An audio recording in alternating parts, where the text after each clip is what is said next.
Neuropsicopedagogia. Professor, por que é que você tanto fala desse assunto? Esse assunto ele é muito importante para o processo ensino-aprendizagem, seja o aluno, seja o professor envolvido nesse assunto.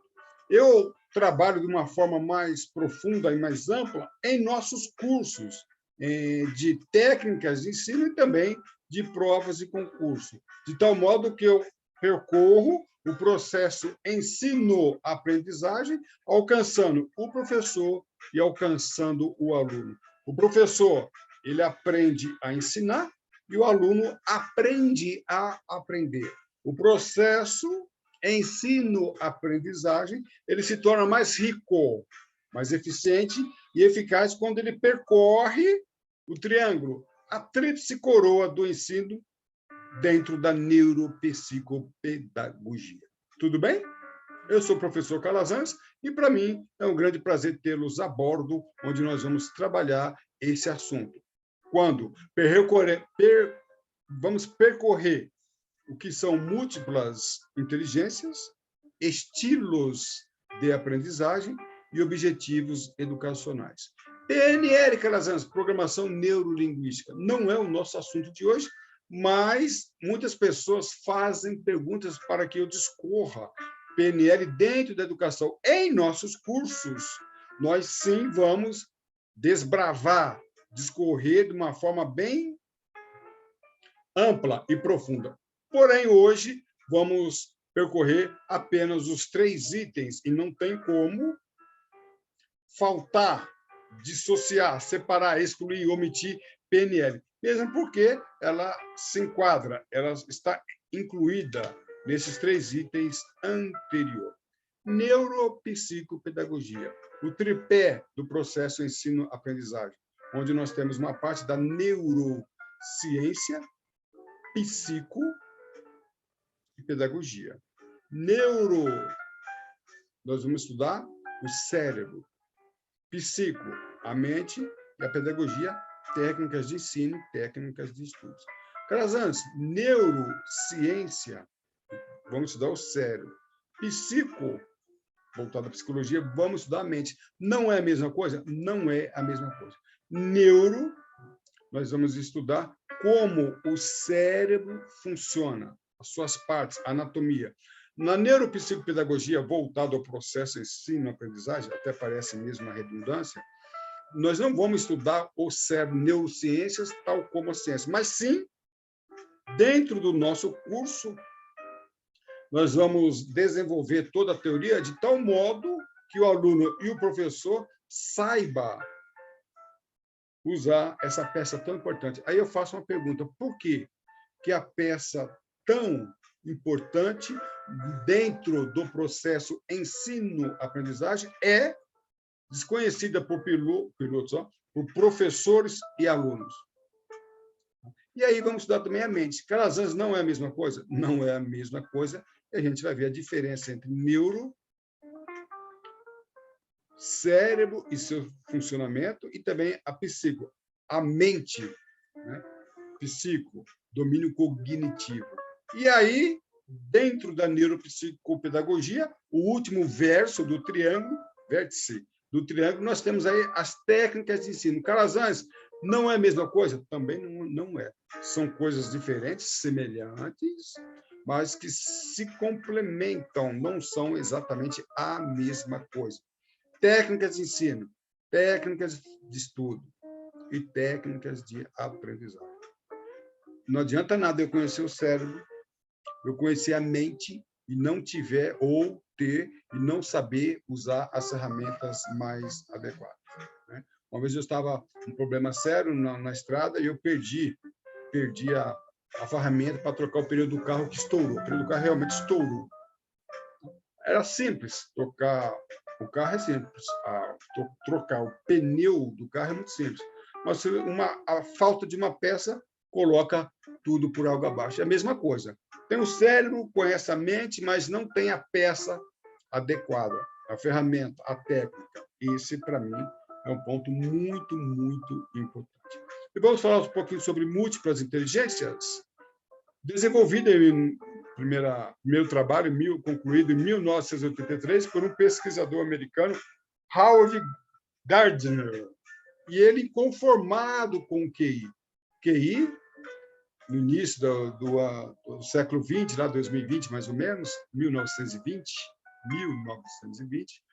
nós tivemos ali dois profissionais bem envolvidos nesse assunto, que foi à esquerda Alfred Binet e o Theodore Simon, que ficou conhecido, o trabalho deles ficou conhecido como a escala de Binet-Simon, onde eles mediam a inteligência, conhecida também como psicometria. Então, os dois, através de testes, né, desenvolveram uma escala que media a inteligência. E isso tem muita utilização, algumas pessoas se referem. Mas dentro do contexto atual, isso eu vou mostrar em nossos cursos, dentro do contexto atual, esse índice, né, essa marca, essa psicometria, ela deixa muito a desejar. Não é o que corresponde mais à atualidade. Assim sendo, no seu trabalho inicial, Gardner, ele desenvolveu ali 7 tipos diferentes de inteligência. Hoje, tem outras inteligências que nós vamos conversar no nosso curso. Mas, no início, foram essas 7 que foram bem desenvolvidas. Que coisa linda! Esse trabalho. Por que que professores e alunos desconhecem essa técnica, essa concepção das múltiplas inteligências? E aí muda tudo. A pergunta de Gardner passa a ser, não é quão inteligente você é, qual o seu grau de inteligência 140, não. É como inteligente. Quociente de inteligência é quanto inteligente você é. MI, múltiplas inteligências, como você é inteligente. É uma mudança extraordinária dentro do processo ensino-aprendizagem. E nós vamos incluir isso dentro da neuropsicopedagogia. Múltiplas inteligências, aí nós temos outro problema. Quais são as múltiplas inteligências e como desenvolver? Elas são quantas? Olha, nós vamos estudar, hoje estou falando em torno de 10, início 7, mas mais importante do que identificar quais são as inteligências é enquadrar. Um piloto de aeronave, quais são as inteligências que ele precisa desenvolver? Um advogado, um juiz, um médico, são todas? Aí nós vamos identificar qual é a atividade, ofício ou profissão que a pessoa vai desenvolver e saber qual inteligência aplicada àquela atividade, ofício ou profissão. E aí, para mim, tem um problema maior ainda. É como desenvolver. O piloto precisa ter inteligência espacial. Como desenvolver a inteligência espacial no piloto? Eu falo sobre isso. O médico tem que ter inteligência intrapessoal e interpessoal. O advogado, inteligência linguística. O meteorologista, também o piloto, inteligência naturalística. Que coisa importante. Então, são esses dois problemas, né? Que não é bem problema, né? Mas para alguns são. Quais são as inteligências e como enquadrá-la dentro do processo ensino-aprendizagem? Como, dentro do processo ensino-aprendizagem, eu vou desenvolver a inteligência espacial do piloto. Aí outro assunto que é muito, muito importante. Estilos de aprendizagem. Linda Silverman, Richard Feldman, também 2 americanos, já na década de 1988, desenvolveram esse assunto é por demais. Isso aqui é trabalhar com a mente, entra psico. Esse assunto é muito interessante. Ele desenvolveu ali uma concepção de estilos de aprendizagem, também pode ser estilos de comunicação, como as pessoas aprendem. Sensacional. Então, nós vamos lá ver quem é o aprendiz visual, quem é o aprendiz auditivo e quem é o aprendiz sinestésico. Às vezes, o professor está trabalhando com um aluno sinestésico, ele nem sabe o que é aluno sinestésico.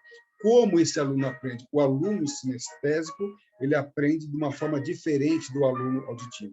Então, identificar o tipo de aprendiz e adequar o ensino a ele, isso aí é uma coisa, é um mistério. Aí entra lá, volta lá, técnicas didáticas, técnicas de ensino. Não tem como eu desenvolver isso se eu não souber. Técnicas didáticas são mais de 30. E o aluno, o professor, fica limitado à aula expositiva. O professor fica falando, o aluno ouvindo. Não vai desenvolver inteligência espacial, inteligência linguística, inteligência intrapessoal, não vai. Não vai alcançar os diferentes tipos de aprendizes. Muito bom isso aqui, hein? E aí, por último, caminhando para o final dos nossos tópicos, tem mais, no nosso curso a gente vai ver mais. Eu estou apresentando esses 3 tópicos aqui que são importantes. Objetivos educacionais. Esse camarada também é americano. Lembrando que Binet e a Theodore Simon, os dois eram franceses. Os demais pesquisadores são americanos. Tá? Esse também desenvolveu... Olha que coisa interessante. Tá? Em 1956, ele concluiu esse trabalho. Esse trabalho é tão importante que em 2000, no início de 2000, ele foi reformulado. Ele já não estava mais vivo em 2000, mas membros da sua equipe de 56 estavam presentes. Esse trabalho aqui é sensacional. E nós podemos detectar que muitos professores falham no processo do ensino e alunos no processo da aprendizagem, principalmente concurseiro, não só concurseiro, mas se você conhecer, que coisa linda esse assunto. Tá? Então, ele dividiu em 3 domínios: cognitivo, afetivo e psicomotor. Cognitivo, conhecimento, voltado para psico, afetivo também para psico, psicomotor, interessantíssimo, principalmente para quem faz concurso. Eu não tenho a menor dúvida. Provas de concurso, né? Porque às vezes a pessoa vai para uma faculdade de alto nível e, às vezes, ela tem já o cérebro, o neurocentro já está bem desenvolvido. O que falta é a mente. Como desenvolver a mente para passar numa faculdade de elevado nível? E os objetivos educacionais nos preparam em relação a isso. Inclusive, no meu site, eu tenho um vídeo que eu falo sobre isso, somente os objetivos educacionais. Então, dá uma olhadinha no meu site, procura. Eu vou deixar aqui na descrição desse vídeo qual é o vídeo que fala sobre isso. É um vídeo resumido. No nosso curso, nós falamos com mais propriedade. Mas no domínio cognitivo do conhecimento, ele desenvolveu aqui uma série de subníveis. Que coisa linda! Conhecimento, compreensão, aplicação, análise. Em que nível você aprende uma matéria? Às vezes, o professor não sabe ensinar uma matéria num determinado nível. Eu tenho um módulo no curso onde eu falo só sobre isso. Um exemplo muito rápido. Eu trabalho com direito aeronáutico para pilotos e direito aeronáutico para peritos.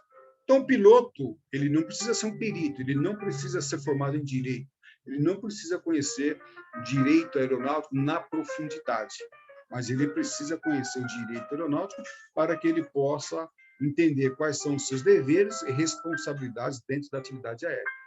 Um perito aeronáutico é aquele que vai fazer investigação, vai ser perito do juiz, vai ser assistente técnico. Ele não pode conhecer o direito no mesmo nível de um piloto, por exemplo. Então, vamos lá? O que o piloto vai exercer? Atividade aérea como piloto. Um perito, peritagem. Então, o nível de conhecimento não pode ser o mesmo. Então, vamos lá? Qual é a minha matéria dentro da minha profissão? Quais são os níveis que eu preciso obter? Então, um perito ele precisa pesquisar, investigar, analisar um acidente. Um piloto, não necessariamente. Agora, por que muitos alunos não se dão bem na provas e concursos, e o professor, às vezes, não sabe ensinar? Porque o professor, às vezes, desconhecendo a matéria, como ela é desenvolvida dentro da atividade, profissão ou ofício, não consegue compatibilizar as técnicas de ensino, como posso falar assim, de método, dentro do processo de ensino-aprendizagem. Aqui, para mim, tanto é que eu desenvolvi um módulo só sobre isso. Muito, muito, muito importante. Para desenvolver múltiplas inteligências, estilo de aprendizagem, objetivos educacionais, não tem como passar pelas técnicas de ensino, onde nós vemos técnicas didáticas, sistema de avaliação, isso aqui é importantíssimo, Oratória pedagógica. Que isso, Calazans? Persuasão, o que é persuasão? Está dentro do sistema de oratória e comunicação. Persuasão, olha só, persuasão é o convencimento através da razão, da mente, do cérebro. Então, eu não tenho como convencer um aluno, ensinar um aluno, sem que ele percorra o caminho da oratória pedagógica. Por isso que no primeiro módulo do meu curso é oratória e comunicação. Porque depois, dentro dos outros módulos, eu vou inserindo os princípios e fundamentos da comunicação. Quando eu falar em persuasão, essa técnica vai persuadir o aluno. A técnica do debate tem esta finalidade. A técnica do interrogatório tem outra finalidade. A técnica da pergunta. E aí, esse contexto está dentro do contexto maior, que é a comunicação e oratória. Finalizando aqui, partindo para o final, esse assunto é mais profundo, mais amplo, e nós estudamos em todos os cursos do professor Calazans, mas em técnicas de ensino e o curso de provas e concurso na profundidade. Todos os cursos do professor Calazans, ciências políticas, direito aeronáutico, copywriting e muitos outros. Todos os cursos do professor Calazans adotam a concepção da neuropsicopedagogia. Dentro do processo de ensino-aprendizagem, o aluno aprende a aprender, o professor ensina a ensinar. Há mais informações, se você quiser participar dos cursos, dos grupos do professor Calazans, grupo de Telegram, WhatsApp e muitos outros grupos da mídia, e conhecer os outros cursos, principalmente esse, entre em contato conosco, aqui na descrição desse site, desse vídeo, há os links para que você tenha acesso e contato com o professor Calazans e conheça o nosso curso. A sua atitude define a sua altitude. Vou alto, estudo com o professor Calazans. Para mim, professor Calazans, foi sim um grande prazer tê-los a bordo. Um maior abraço e tudo de bom.